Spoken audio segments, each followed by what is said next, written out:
wabarakatuh. Sahabat muslim yang dirahmati Allah Subhanahu wa taala, dalam kehidupan sehari-hari, umat Islam memerlukan pedoman untuk menentukan mana yang benar dan mana yang salah. Pedoman itu tidak hanya untuk perkara ibadah, tetapi juga mencakup urusan sosial, ekonomi, hukum, dan bahkan tata kelola pemerintahan. Untuk itulah kita perlu memahami apa itu hukum Islam dan dari mana sumbernya, serta apa makna sebenarnya dari Islam dan Syariah. Dalam video ini, kita akan mengupas dalam dua hal penting. Pertama, mengenai sumber-sumber hukum Islam, dan yang kedua, tentang Islam dan Syariah Islam sebagai konsep dasar dalam tatanan hidup Islam. Semoga pembahasan ini bermanfaat dan menambah pemahaman kita semua. Hukum Islam adalah sistem hukum yang bersumber dari wahyu Allah dan menjadi pedoman utama bagi umat muslim dan menjalani kehidupan. Hukum ini mengatur berbagai aspek kehidupan, mulai dari persoalan ibadah seperti sholat dan puasa hingga urusan sosial seperti perdagangan, warisan, pernikahan, bahkan tata kelola pemerintahan dan hubungan internasional.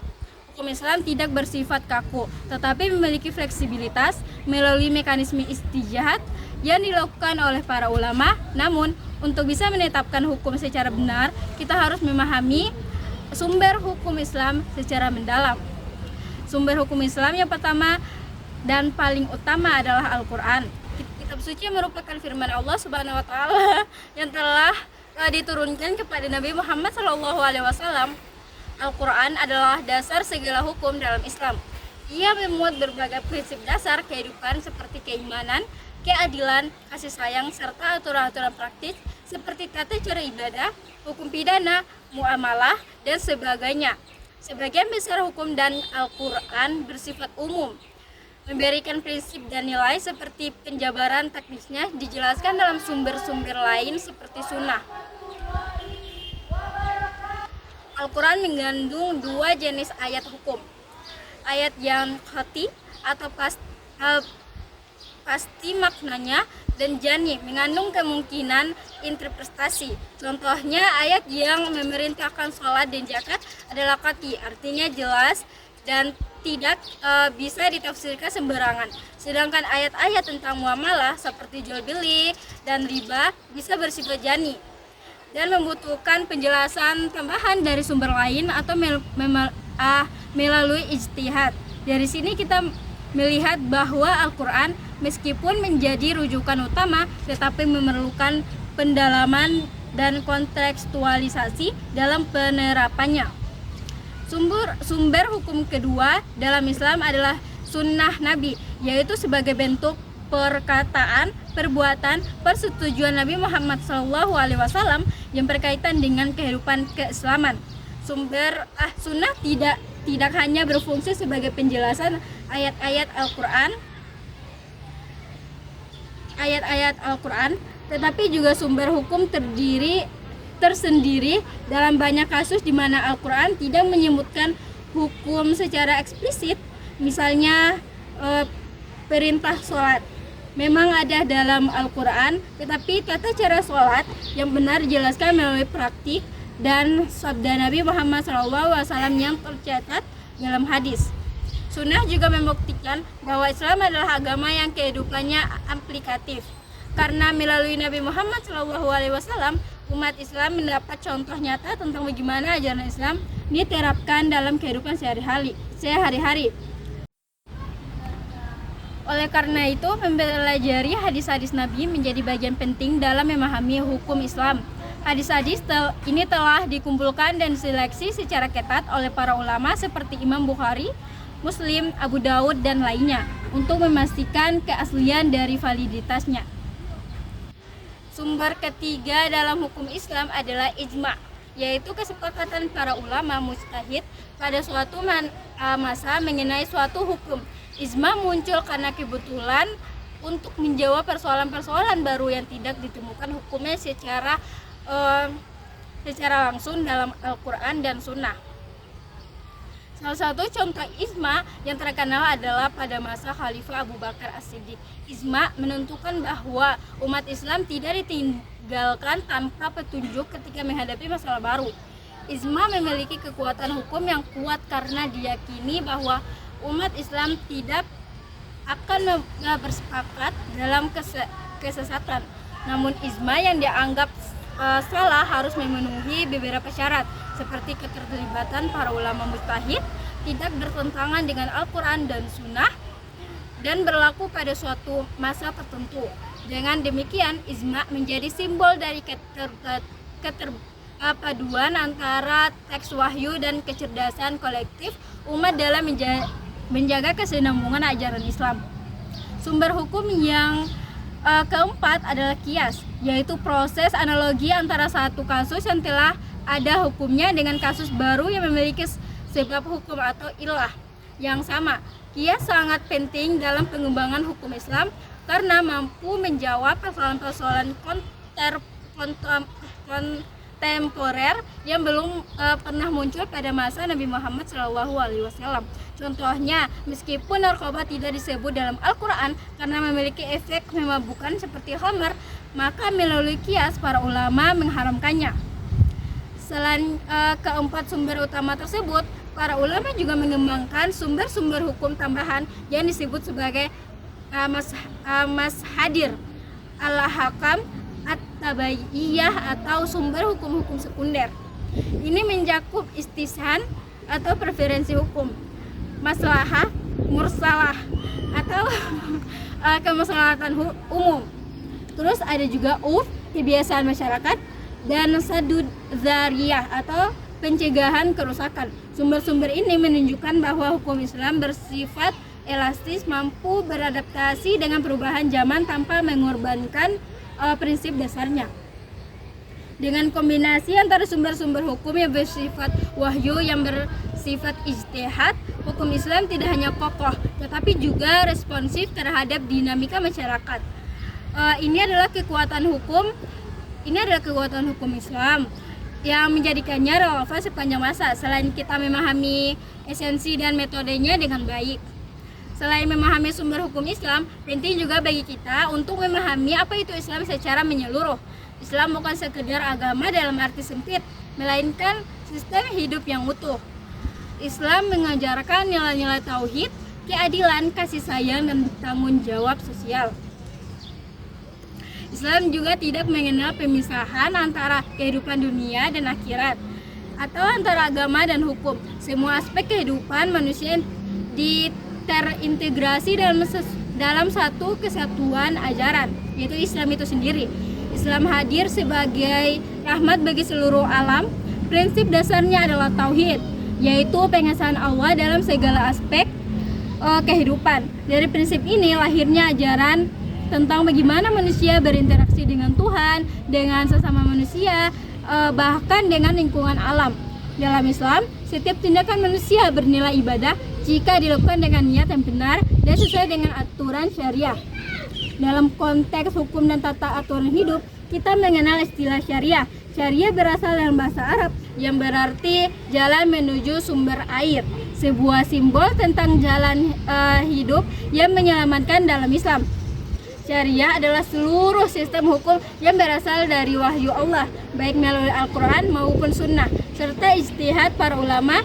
Ia mencangkup seluruh aspek kehidupan, mulai dari ibadah, muamalah hingga akhlak. Syariah tidak hanya berisi aturan tentang halal dan haram, tetapi juga sistem etika dengan nilai. Ia mengatur hubungan manusia dengan Allah, dengan sesama manusia, dengan keluarga, masyarakat, dan juga alam semesta.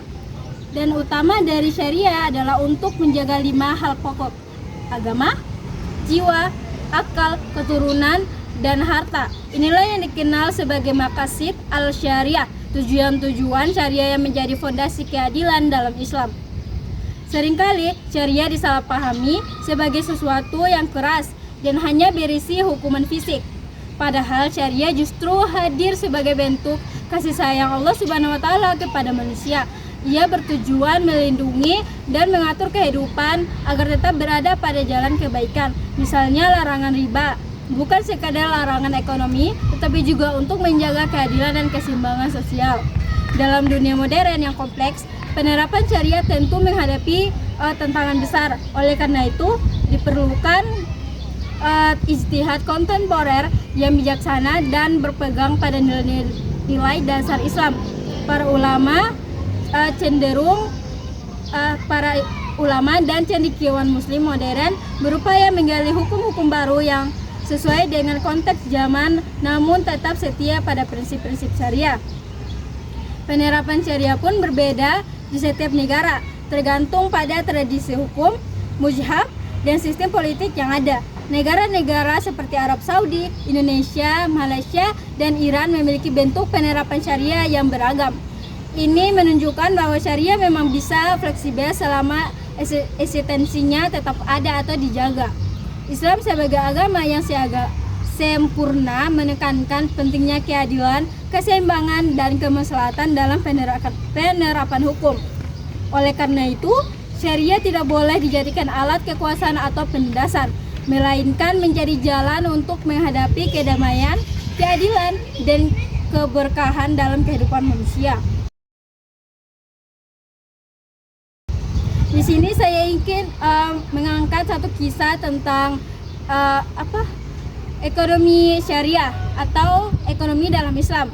Di sini yang saya ambil yaitu kisah dari Khalifah Umar bin Khattab atau menangguhkan hukuman potong tangan saat kelaparan. Oke, kita masuk dalam kisahnya.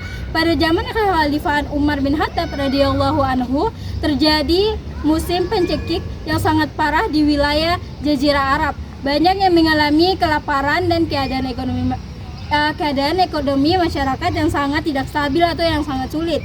Dalam kondisi seperti ini, seorang penduduk kedapatan mencuri makanan.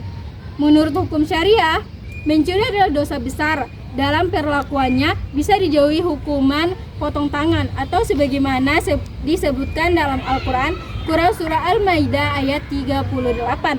Namun Umar bin Khattab tidak langsung menjatuhkan hukuman tersebut.